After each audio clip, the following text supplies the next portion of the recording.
I fear of breaking someone's heart. I didn't want to be the person to break someone's heart. I wanted them to break my heart.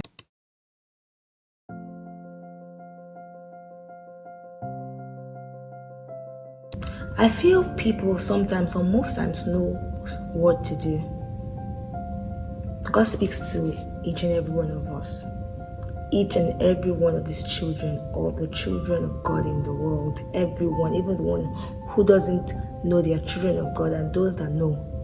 Okay? God speaks to each and every one of us. He tells us what to do, what not to do.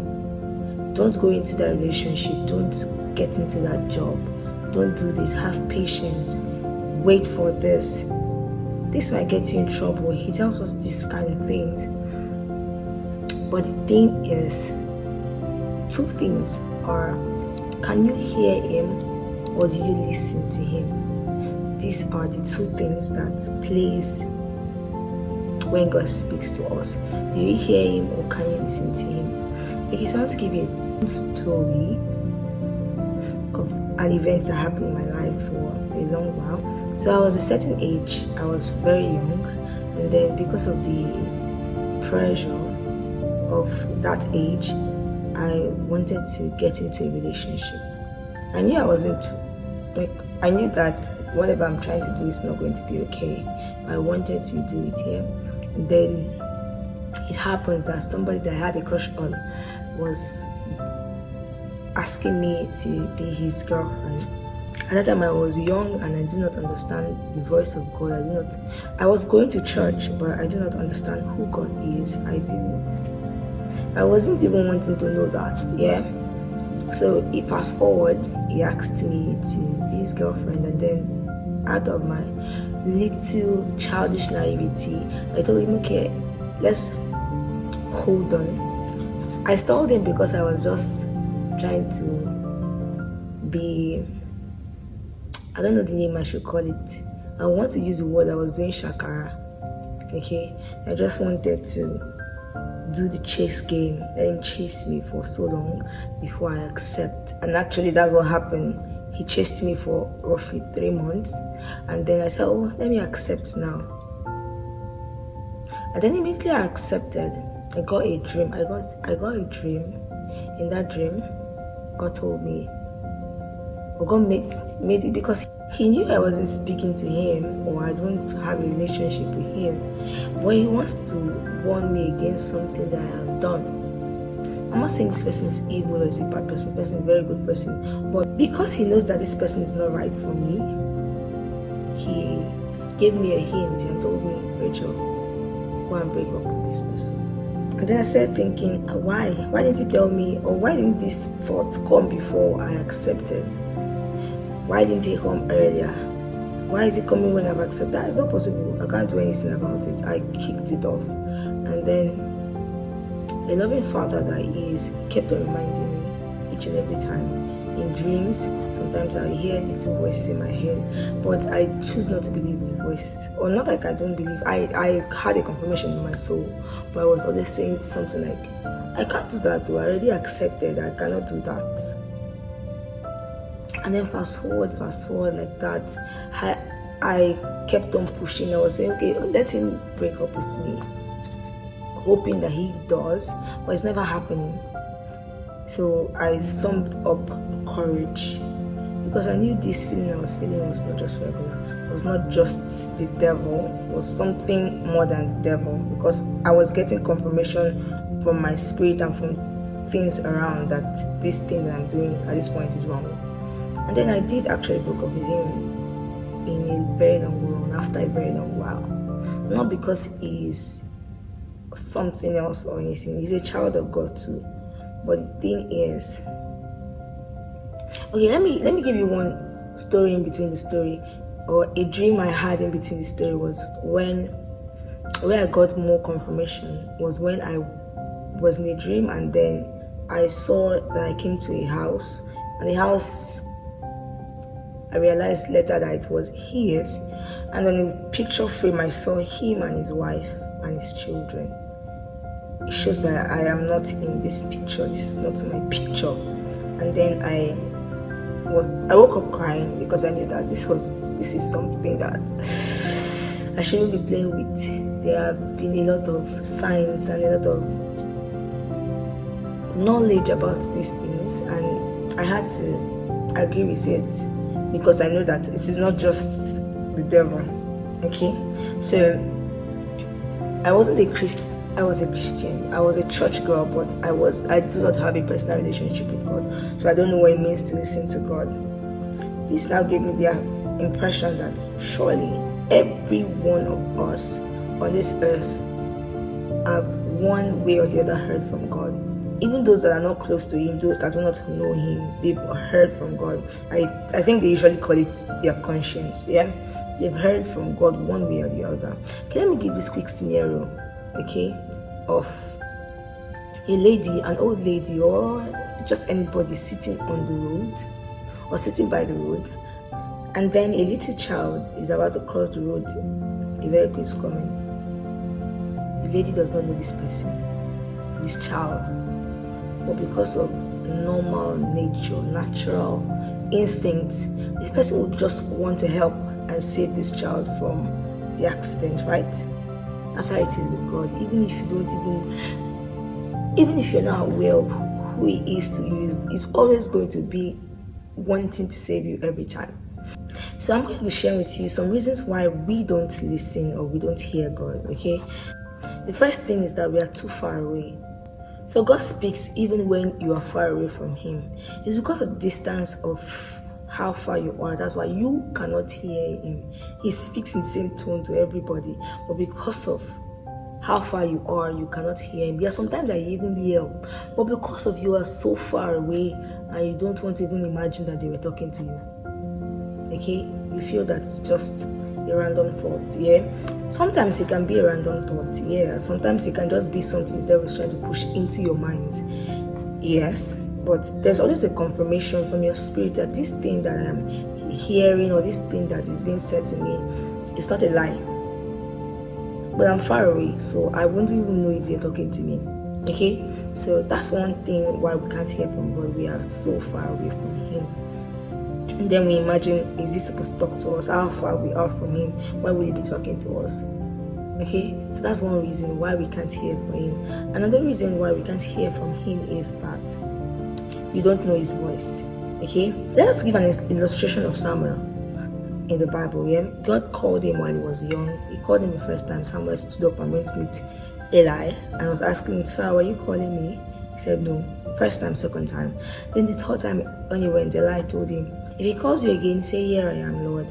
And then Samuel actually did that when he called him again. So Samuel didn't know the voice of God because it's not something he's familiar with. He didn't know. At that time, I didn't know the voice of God, but because of it was a reoccurrence of this thing that I have a feeling in my heart. I have different reasons why I shouldn't even be in a relationship. I saw different reasons why I shouldn't be, but because of the fear of maybe leaving, the fear of breaking someone's heart, I didn't want to be the person to break someone's heart. I wanted them to break my heart because I know it won't be broken, because I knew I wasn't interested. Not like I wasn't interested, I knew that I shouldn't be here. Okay, so you not knowing what God's voice might hinder you from knowing that, from hearing Him speak to you, because you don't know how He speaks to you. There's one thing I need you to know is that God speaks to each and every one of us differently. He knows how each child receives things from Him, so He speaks to them according to their personality, right? The way He speaks to some certain people, He will not speak to me that way. He already knows my pattern. Okay, so I will urge you to learn the pattern in which God has tried to bring news. The next thing that I will say is that we are scared of the unknown. There's a fear in you that this thing that God has said, it's a lie, or it might put me in trouble. What if I'm supposed to be where I'm supposed to be, and then God just wants to be wicked about things. He just wants to, you just start being afraid. But you know what the sweet thing about this my story is that when I let go, God brought something to me that I was so happy about. I was like, really, I wouldn't have wanted something different from what you just gave me, yeah? Because why I have let go of it. It took me a while to let go, but I let go, and then when I did, God brought something or someone that I resonated with. Like, I knew that this was from God. I had the confirmation in my spirit and everything. So the thing is, don't let the fear of the unknown disturb you. Mind you, the devil might bring the fear of the unknown even when God has given you something very tangible, something you already know that is for you, something that you already know that God already approved about or approved of. Yeah, the devil might bring different ways for you to disapprove of it, yeah, so that you can actually fall out of that particular blessings that God has given you. It's the discernment to know that this is not God, this is the devil. The devil will bring something so tangible, something that looks like God to you, so that you will feel that, oh, that thing God has told me is a lie.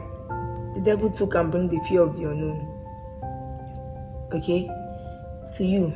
So please be discerning to know that this is the devil and this is God speaking. And the last thing is stubbornness. Fear of the unknown brings stubbornness. You feel that, no, I cannot change my mind.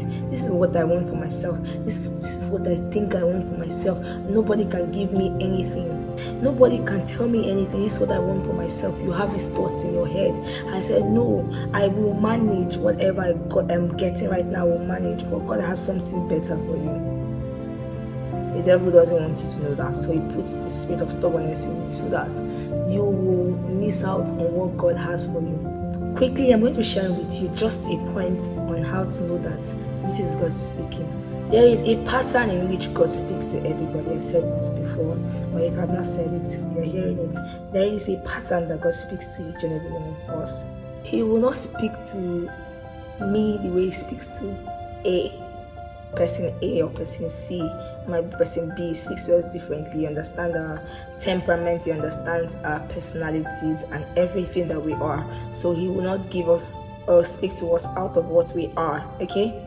So discover the pattern God speaks to you. Ask God to help you discover the pattern in which he speaks to you. Don't be fooled. The devil can also use that pattern in which God has spoken to you, because surely you would have shared it to someone and say, oh, this is how God speaks to me. The devil don't know how, but because you said it, he has caught the vision on how God speaks to you, so he can deceive you in that same manner. There's a thin line between knowing the voice of God and knowing the voice of the devil, yeah? But be rest assured that if it's from God, even if it's something that you do not want at that time, it will give you peace of mind. You will have a confirmation in spirit. God always speaks and he wants you to hear. When he sees that you're not hearing every time he speaks, he sends people your way. Why do you think a prophet will know what is wrong with you? God did it intentionally so that you will know that he is trying to speak to you every time. For me, instead of you to wait for a prophet to come and tell you, you can be your own prophet. Ask him to tell you the pattern in which he is going to be speaking. You surely would have noticed. Another thing you should do is check your life and see how God has said something to you and that thing that he said came to pass. Check the pattern. If you check, the pattern might not change or doesn't change as often. You understand that this is God when he speaks to you. Okay? Messengers should be a confirmation of what God has said. They should not be the first thing you hear, because this will give room for a lot of false prophets coming to you to say things that are not, because why? You are not even able to hear God for yourself. For me, I see a prophet or someone come and tell me, oh, this is what is happening, or this is what is going to happen for you. I already know. I tell them straight ahead. I already know. God already told me. So this is a confirmation of what God has said to me. Okay? So you won't bring something my way and then I will just swallow. You don't really have to go and meet a prophet. God will send one if he knows you cannot hear. Or if he knows that you've heard but you just want more people, more confirmations, surely they will come. Just ask. All you need to do is ask. We have not because we do not ask. Keep on asking, and whatsoever you ask, you will receive. This life is as simple as that. The devil makes it look as if this life is very hard, but it's very simple. Please activate your inner ear by asking God still, because you cannot do that if with your flesh. You can only do that if you ask God. There was a time in my life where everything God was saying was I just knew that this was God. I just knew that this was God, and I know I didn't activate it by myself. I asked God and He helped me do that, or He helped me through that process. So please give yourself to God so that you can hear from Him, even if you are not a Christian or you're not a believer. There are a lot of times when you know that this thing you are doing, you shouldn't be doing it, but because of all these reasons I gave, you just let it slide. You wouldn't have been in a lot of relationship if you'd have listened to God's voice. You wouldn't have done a lot of things in this your life that you are regretting right now if you had listened to that voice that's always speaking to you every time. We are all children of God. There's no special child. It's just your relationship with Him that makes you better, or that makes you hear Him, or that makes you understand who He is to you. Or He loves each and every one of us equally. He said, I do not wish that any should perish, but that all should come to repentance. This is the love that He has for you. He sent His Son to die for you. This is the love that He has for you. So why do you think this person or this being that did all of this wouldn't want to speak to you? He always wants to speak to each and every one of us. It's just the ability for us to know that it is Him that is speaking at this point. Kick away fear from you, kick away stubbornness, kick away all the come close to Him every time, so that you can just enjoy the benefits of Him speaking. Because you there are a lot of jobs I would have wanted to do, but surely I will hear God say, you can't do this. Not because he cannot give it to me, but He knows my personality. He knows who I am, that I cannot do it. And when He tells me, I might be stubborn to say, well, I'd like to do it for a while. But later on, I will ease into letting Him have His way. Why? Because of His way is always better. Listening to Him saves you much wasted time. So this is just a little thing that I'd like to share, that I have been archiving for a very long time, but I have shared it right now, and I'm free of this message, okay? It is for someone out there. God speaks to you every time. God wants to speak to you every time. So if you are in a crossroad, or you are doing something you know you shouldn't be doing, please ask God, should I be in this problem, or should I be in this place? Be able to ask, seek, and knock. All these things, God will give it to you, okay? So if you actually enjoyed this video, if you feel that this video was talking to you, please do like and share this video to those that you want for them to also listen to this. And please subscribe to my channel if you want to always listen to me speak, because surely I have a lot of things I would want to talk about God, about business, about everything that is about life, okay? So please do subscribe to my channel, and leave a comment if you have something to tell me. You have something to tell God, because actually God is reading your comments, okay? And I will see you in my next video. Bye.